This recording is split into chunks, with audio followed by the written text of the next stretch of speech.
पहला भाषण था पार्लियामेंट में। मैं कोई पार्टी वार्टी का आदमी नहीं, अपनी जगह है, लेकिन चीजों को एनालिसिस करना चाहिए। पहला पार्लियामेंट में भाषण था, लोगों को बहुत सारी चीजें समझ में आई नहीं आई मुझे नहीं समझ में आया, लेकिन मुझे तो एक ही बात अच्छी लगी।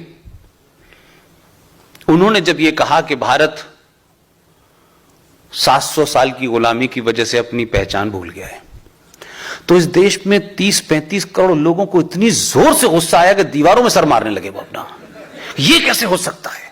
हम तो 250 साल अंग्रेजों के गुलाम थे, मुगल तो हमारे भाई थे, हमारे चचा जान थे, हमारे मामा थे, उनकी गुलामी थोड़ी नहीं थी कोई। ये तो उनको भी कह रहा है कि वो भी आए थे यहां पे। तो बड़ी प्रॉब्लम हुई लोगों को। बेचारों का दर्द खत्म होता कि पहली मन की बात आ गई। आप मेरी बात को गौर कीजिएगा, कुछ लोग जो हैं किसी बीमारी का इलाज करते हैं, लेकिन इस शख्स ने हिंदुस्तान की गुलामी का इलाज करा है। ये जो मानसिकता है आपकी डरने की, हम नहीं मारेंगे, हम पहले ये नहीं कहेंगे, वो हमें मार ही देगा तो फिर हम किस काबिल बचेंगे मारने के भाई। उसने अपनी मन की बात में एक कहानी सुनाई। मैं भी बॉम्बे में था तो मैंने कहा कि आप लोगों को कुछ याद है, तो बेचारे वो लोग भी भूल गए। हमें वैसे भी इस देश के राष्ट्रवादी लोगों को भूलने की बहुत बीमारी है, हम लोग जल्दी भूल जाते हैं। उसने अपनी कहानी में बहुत शॉर्ट में बोलना चाहता हूं, आप सबको पता होगा, पहली मन की बात में उसने इस देश के राष्ट्रवादियों को, जो 5000 साल की सत्ता के गवाह हैं, 5000 साल पुरानी संस्कृति के वाहक हैं, उनको मैसेज देने की कोशिश की उसने प्रधानमंत्री की कुर्सी में बैठ के। तब भी बहुत लोगों को समझ नहीं आया। तब उसने एक कहानी सुनाई थी शेर की। आप में से किसी को याद है? एक शेर की कहानी सुनाई थी कि एक शेर शेरनी जंगल में जा रहे थे, उनके 4 बच्चे थे। शेर शेरनी की प्रवृत्ति होती है कि जब वो सामने जानवर को देखते हैं तो वो शिकार करते हैं। तो भेड़ों का एक झुंड जा रहा था, शेर शेरनी ने उस पर हमला किया। हमला करते करते वो लोग आगे निकल गए। उनके 4 बच्चों में से 3 बच्चे तो बेचारे आगे चले गए शेर शेरनी के साथ में, एक बच्चा पीछे रह गया। जब वो पीछे रह गया तो भेड़ों के बीच में मिल गया।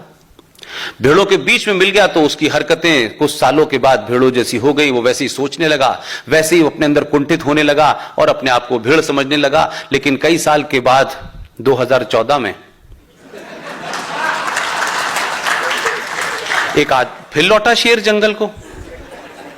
उसे नहीं मालूम था कि मैं तो गुजरात में टाइम बिजी कर रहा था, यहां तो मेरा एक बच्चे ही भूल गया कि उसे पता ही नहीं मैं क्या हूं।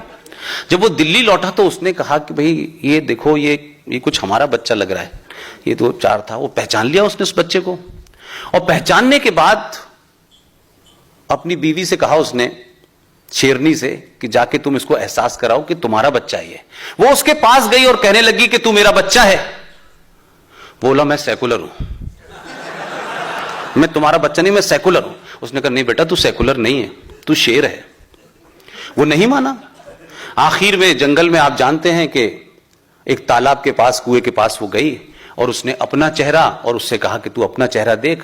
दोनों ने जब चेहरा देखा तो उस बच्चे के मुंह पे भाव था कि उसको लगा कि जैसे कुछ वो गलत कर रहा था।